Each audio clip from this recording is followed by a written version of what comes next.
I feel so blessed to live here, you know. There's none of this was here. It's all come, you know.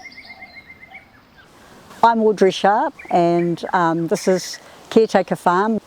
What we have around here is we have a natural agriculture garden, which is basically for the plants to have some say in what they do, because a lot of the weeds are actually very useful plants, and I make herbal healing balms.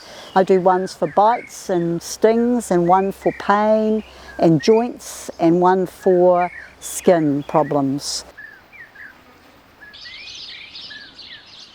Because this was a grass desert when I bought this place, and there was absolutely no trees here at all. It was all just grass. And slowly over the years I've planted thousands of trees and plants. This is a herb. People will treat this as a weed, and you can make a tea out of that, and it's very helpful for just the whole body, for anti-inflammatory, because a lot of our problems and our illnesses come because we have inflammation, and we get little whispers that something's wrong, but we tend to ignore it, you know, until it gets chronic. And I'm not advocating against conventional medicine. I'm just saying that if you can have a herb, it's often a lot better for your body.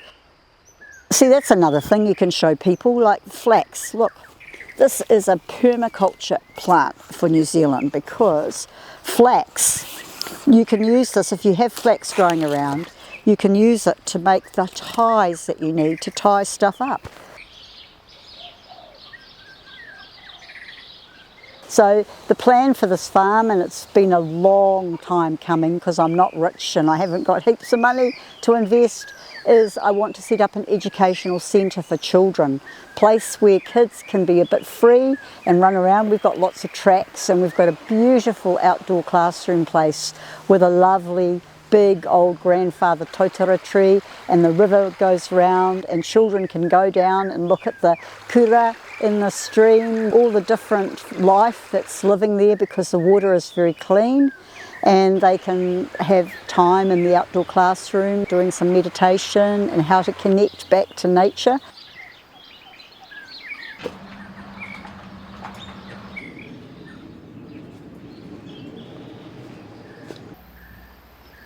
I have this idea of doing modules where they spend time on the farm, and then they go and spend time down at the harbour, which is only 1 kilometre away from here.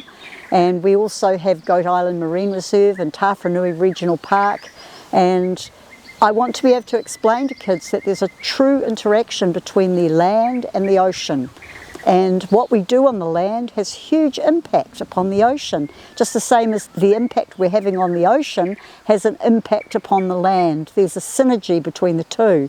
So as an ex-teacher, I would like to be able to spend, you know, time with the kids where they break it up into modules, and they spend maybe 30 minutes on an activity, and then they move around. They need to learn about composting and how to actually pot up plants and how to put seeds in and grow plants, and then how to actually plant plants out, and how to harvest, and how to know the difference between what is actually a weed plant and a weed plant that is beneficial. To be able to also learn how to kayak on the water, be able to look at the planting that's growing there, see all the life that's in the ocean, to be able to make sand castles and to create designs on the sand, to swim, and yeah, that's what I want to do.